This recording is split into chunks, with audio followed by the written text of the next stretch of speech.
Los Angeles. Allez, toquez, maintenant on s'il vous plaît. Oh, papi, Kamwasi. Toquez. Kamwasi. Kamwasi. Chéri na balobi chéri na malo bakasa mona moke. Bana bandali boyoka eloko oyo. Didier Banco de Los Angeles. Allez, toquez, maintenant on s'il vous plaît. Oh, papi, Kamwasi. Toquez. Kamwasi. Kamwasi. Chéri na malo bakasa mona. Voilà, bienvenue dans ce nouveau numéro de PK News dominical. Malgré tout ça, on a un peu plus tard, vous savez, les habitués, je crois, branchés. Hier, donc, on a qui n'a fait, il y a mariage coutumier. Il y a grand prêtre mère Guigui Kutumbuka, Papi Kamwasi. Et les cas qui très bien. Donc grâce à Dieu, grâce à ma soutien Nabino, ma conseil, tout ça. Et ça dit que émission Lobby a quitté. Les deux lancent l'émission tard parce que je viens de me réveiller. Et je tiens, n'est-ce pas, à remercier toute ma famille, donc ma famille biologique. Plus précisément, on a Augustin Kabouya, Moana Bouté, AK47, honorable sénateur. Augustin Kabouya, merci na Régine Kapinga Wetu na Villevorde et Ratakate, merci na Roger Chilenge, moi na Italie, moi na Centreville, merci na Zoro Mabiala, merci na Bino Nyonso, participation, conseil, tout ça pour la réussite. Il y a mariage coutumier, beaucoup de la extrait, il y a ambiance, dengue et se déroule qui na parcelle familiale pour qu'on ait ma coutume pour que la nengue bantandu bani qu'on ait le ketu pour que la tout de suite dans l'émission. Voilà, sans plus tarder, chers internautes, relativement à la réalité politique ou actualité politique, il y a déjà les torchons qui brûlent au sein de l'Union sacrée. Après la sortie, il y a un nouveau gouvernement soumis noir Toulouka Judith. Et puis, c'est vraiment frustration, Moussou sur l'union sacrée. Moussou va se retrouver, mais il y a trop de Bikolo Moussou, plus de 31 ministres, Bikolo Moussou, et l'autre côté, la province Moussou, c'est l'autre côté, et puis c'est moins frustration au sein de l'union sacrée. Bandeko Balobi, que député Balobi, investiture de Gozalate, bloqué. Alors, dans ce cas, Augustin Kabouya, Salaki Nyonso, Bengisi Presidium, Basolola, et na réunion et a eu lieu, donc c'est le vendredi dernier, Tilukwe a quitté. Donc Augustin Kabouya, donc à Bengisi Presidium, il y a union sacrée, Namasolo, Batala, Nine Marchete, Bongisi, mais en tout cas, Tilukwe a quitté, Vital Kamere a quitté.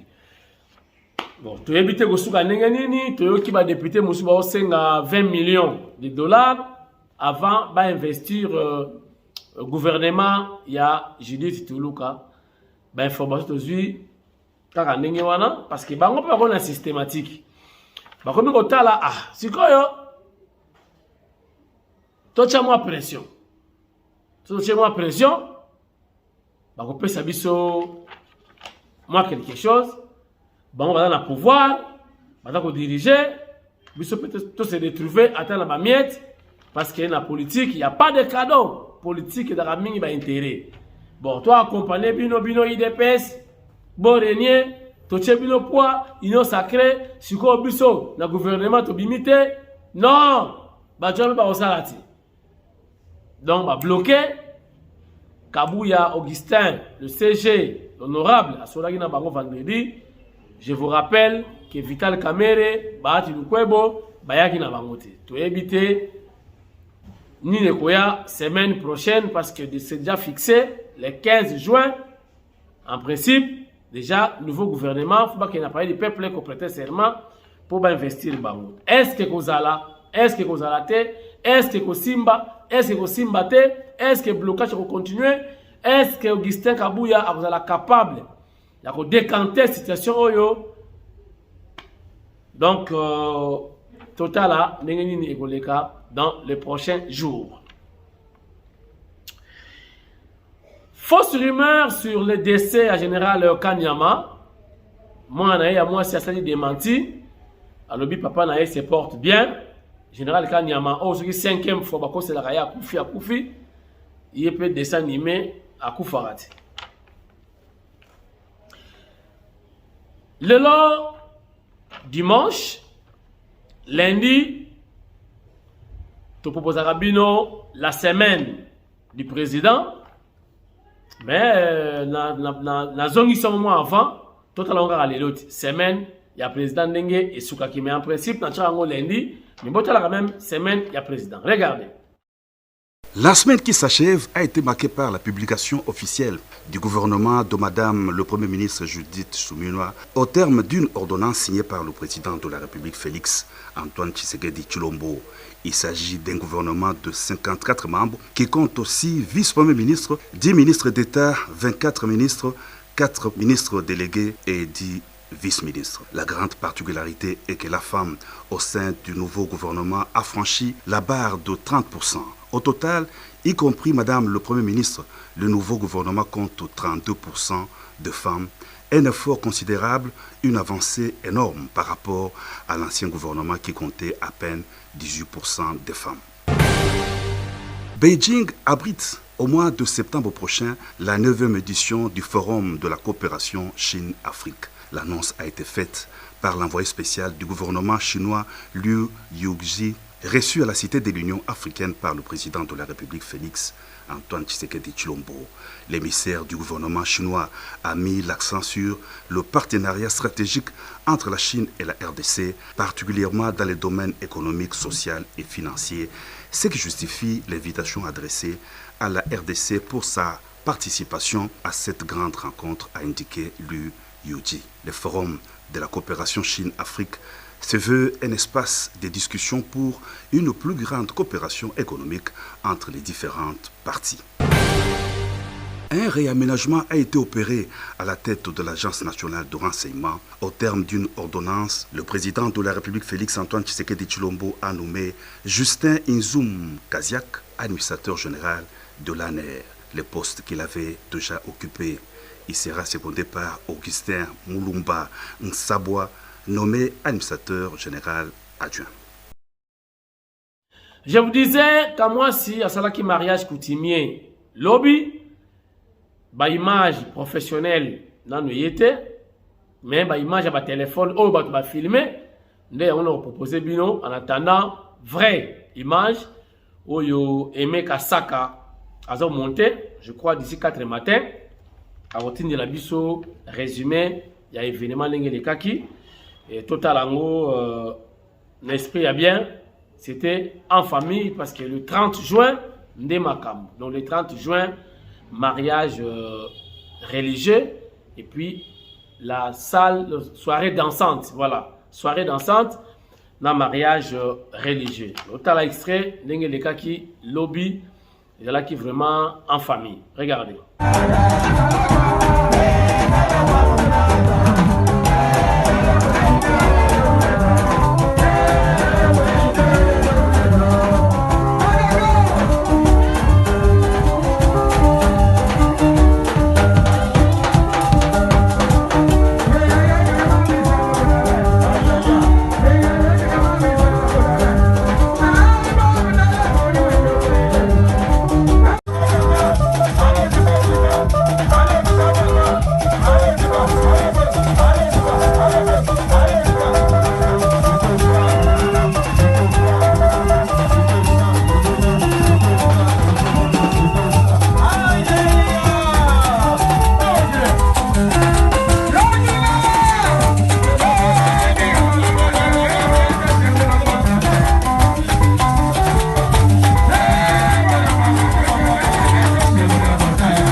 Enfin, chose promise, chose deep. Qatar Airways, dans le mois de juin, Bakoya, na Kinshasa, effectivement, baye, promesse à Mokonzamboka, et Kokisami. Qatar Airways, et nous avons déjà, les Congolais, les Misala, ils appellent qu'on aide pour diminuer le chômage dans la République démocratique du Congo. Regardez.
De Qatar, Kinshasa, Ekiti, Qatar, Kinshasa, direct de Washington.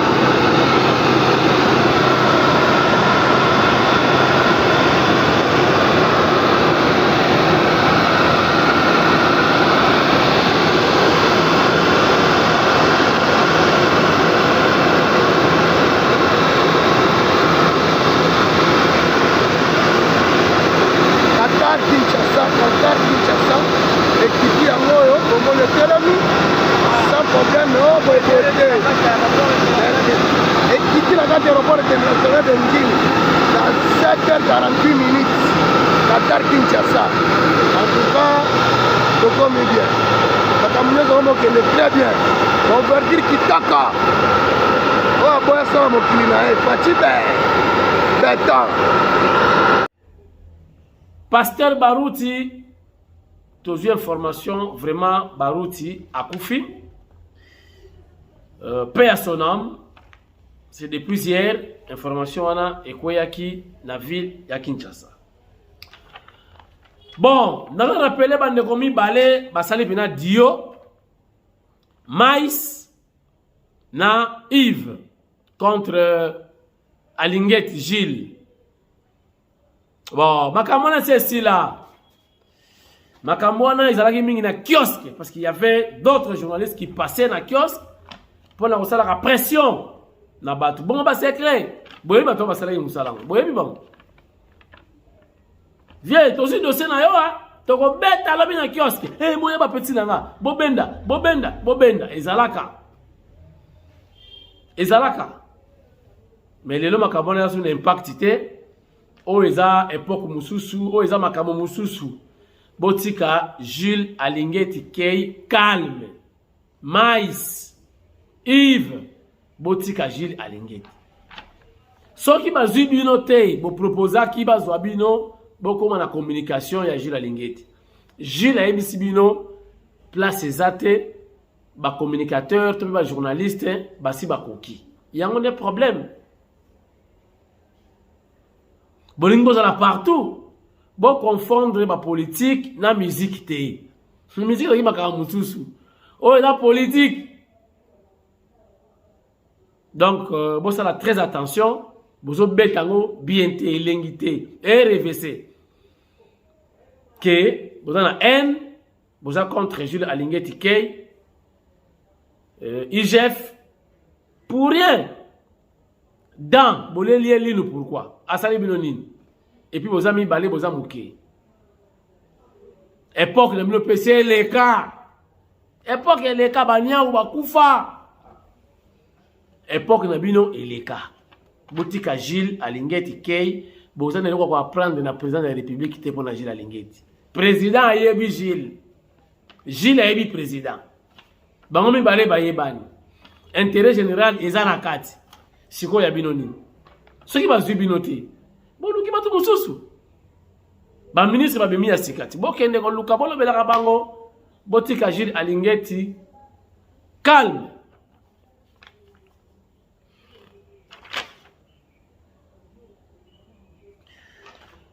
Bandicapé batomboki balobi ministre oyo azongi asali o bango balingaki te. Et après tomoni ba personne vivant avec handicap mususu baleki na télévision batumbi mwana kolo lopango. Déjà makambo ebandaka tangu Augustin Kabouya comme informateur, alors préparer dossier, alors consulter ma parti politique, ma force vive, ma association, ma plateforme, déjà maquiller les bandaki. Maman ministre, quand c'est que le PAM, le PAM a l'inga place naé par rapport à l'action humanitaire à Salaka et les lots et commitments de torchons brûlent entre moi et le PAM, maman ministre Oyazongi. Bandicapé Moussouabi, non, maman ministre, pas la faux esprit, pas langage ma belle, mangala. Donc, ils ont ma cam. Ce sont des bonnes guerres, mais bon, ça ne sert à rien parce que Wana est reconstruit Mbokati. Chers amis, j'avais le réel plaisir de faire l'émission Yona Tongo, mais na Tongo ne er nazongi, fatigué, je devrais dormir. Donc, passez par amour. Que na sali vidéo oyo nava fatigué je crois que na mis sous ok donc le 30 juin mariage religieux et puis soirée dansante kunande luketu lisusu kozala et c'est comme ça ainsi va la vie tout ça la ndenge ezalaka. Alors je suis disponible à tout moment oya lobi bo ka moi si olobaki retard on a pour na coutumier eleki lango sikoyo religieux soirée dansante till le 30 donc nabi ki ba muso zo mbongo ba le 15 dozuka le 15 kamwasi ngana somelio sans casier général Franck Tumba Wamunda saut de mouton kamwasi 10 000 casiers Augustin Kabouya mwana bute wana kuna kolobati. Ya Willy Moucheni code mondial. Kamwasi 500 casiers. Wana batu bakonguluma. Christine Mpinda Mama Munganga Kamwasi Dengombe nani lisusu moza ebele Roger Chilenge Zoro Mabiala, Kamwasi, Sengtaba, John Makaya, Yonga la Ringa déjà, Dengoulou, John Makaya, moi en Belgique. Alors, Kamwasi, il faut biffer mi balé. Patrick Kapeta, Tshisekedi, Yen Rolobati, Baza et Belé, faites aux alamunene, et tu coupes ça, tu coupes ça maintenant dans le colo, car à Ningizalaka. Pour après ça peut souffler de vie. Nous autres makasi les 30 et Zalamakam. Merci. Je crois l'objet de l'émission avec beaucoup d'énergie. Et Zalarabongo, je dois me reposer. Allez, goodbye.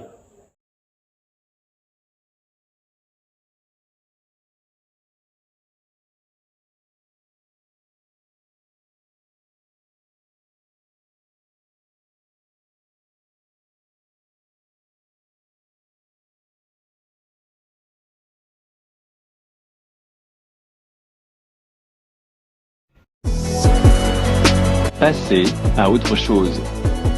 Rendez votre logette automatique. Plus besoin de prendre des risques. Dans ce cas, Scafmé vous présente ses logettes intelligentes. Elle garantit la protection de vos appareils contre les mauvaises qualités du courant. Soyez en sécurité. Plus besoin d'aller faire des ponts des phases dans vos logettes, car elles s'exécutent automatiquement grâce à la logette intelligente. Une fois que vous placez ce dispositif, dénommé Pompball, votre logette sera automatisée et vous n'aurez plus à prendre le danger d'aller faire des manœuvres dans votre logette électrique. Notre adresse, Limité 10e rue quartier résidentiel, à 100 mètres de l'UDPS. Scafmé, toujours à votre service.